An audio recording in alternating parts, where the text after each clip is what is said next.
Who wants to know 3 ways to eat your heart out to supersize and grow your business? Sharon Horne-Ellstrom here, and I feel uniquely qualified to talk about this particular idiom. This idiom, of course, has been around for centuries, since the times of the ancient Greek, when the poet Homer used it in his epic poem, The Odyssey. It, of course, means to be so unhappy, so distraught, to feel so devastated or overwhelmed by a hopeless situation that you literally make yourself sick, or you're making yourself sick with worry or doubt or fear, and you are eating your heart out. Eating or not eating, it's got nothing to do with eating, it's got to do with how you feel. For a long time, since the time of the ancient Greeks, people have believed that the center of our human feelings is actually our heart.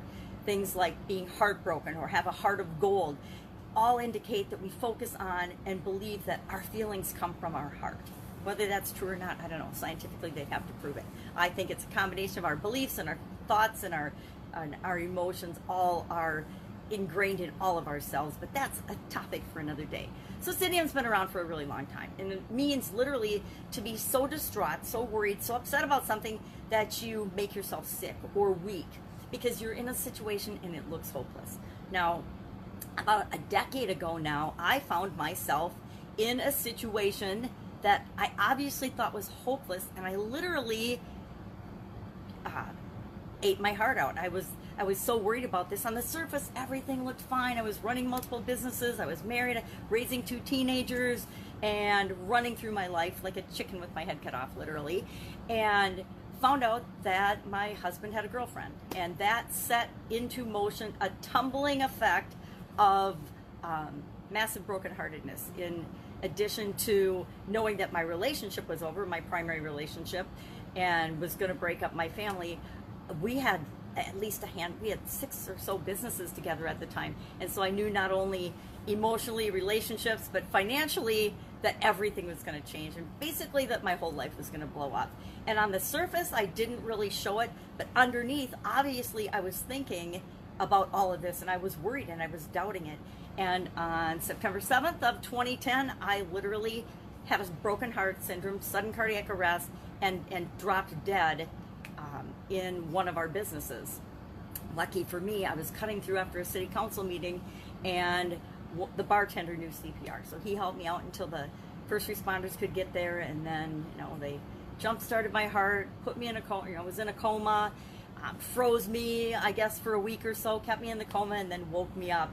And I woke up to, my heart wasn't broken anymore, but I had to face up to massive changes in every area and every aspect of my life.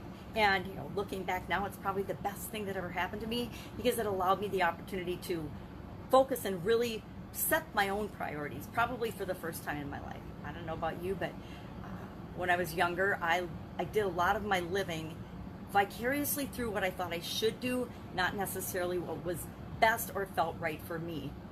And so the last 10 years, I've had the gift of being able to do what I want, when I want, where I want, with whomever I want. And that has created a tremendous life, and a tremendous life for me and those I love and care about. I just think that it's interesting. Prior to having a sudden cardiac arrest, broken heart syndrome, I hadn't really ever heard of it. And so after that event happened, I went, of course, on a journey to discover and figure out what did it mean, where did it come from, what was the prognosis, how did this and why did this happen to me. And as part of that, I discovered that eating your heart out, or broken heart syndrome, can be really, really good for business, because it has us focus on 3 things. Number 1, we think about what we really want. We set our priorities, and we set up our business and a movement and a concern that is going to make the world a better place, that's going to actually be of value to people, solving problems, really solving problems for them, really creating something that benefits people in the world. And when you create a movement, when you create something that people are attracted to, great things happen. Now, I was thinking about this and kind of laughing this morning because I made Italian food for like 35 years. And you think about, well, why would people care about Italian food? Why would that be a movement? But we literally had customers that loved our products so much that I had to ship it all across the country on dry ice. And they would pay 3 times more for the shipping than the actual product cost itself. That's how much they liked it. And when you have customers and you have products and services that touch their heart so much and they have fond memories attached to it, and they say, I have to have this for Christmas or my daughter's graduation or for my wedding because it meant so much to me growing up. When you touch your customer's heart like that, they will do almost anything and they will be lifelong customers. You're creating customers for life. When you give them products and services that they get attached to emotionally, they gotta have them, and they will literally almost eat their heart out. They will pay triple to, or quadruple to get the product in their hands than they would normally have to pay because they want it to be a part of their life. So creating products and services that solve people's problems and really serve them and touch them emotionally is one of the best, fastest, easiest ways to ensure that your customers will eat their heart out for your product and be lifelong customers. When negative things happen, and they do, I mean, I don't know, if you're building a business, you kind of snicker with me because something's always happening. Change is always happening. Change is inevitable. And instead of letting it make you sick, like I let it make me sick and almost kill me and take me out of the game forever, we need to find positive, proactive ways of not letting things eat our heart out. We want to be in control and always know that we have the ability to decide and choose how we react and how we feel about any given situation. So when the little problems and things come up in our life, we look for the solutions. We focus on what we can do, not on what we can't do. And then I say we want our competition to eat their hearts out because that's our third way.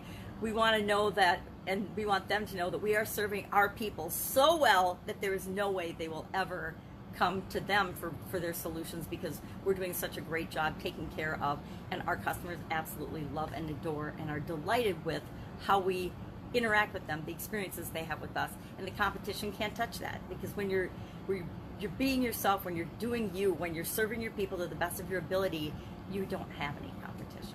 So eat your heart out. Love to know your experience with this idiom, this expression, if you've heard it, if you've used it. I guarantee I've told people to eat their heart out before, and not in a negative or cocky way, but just in a way that, hey, this is something that we're doing and it's awesome and it's got nothing to do with you. So if you're jealous, go ahead and find your thing. Don't worry about copying ours.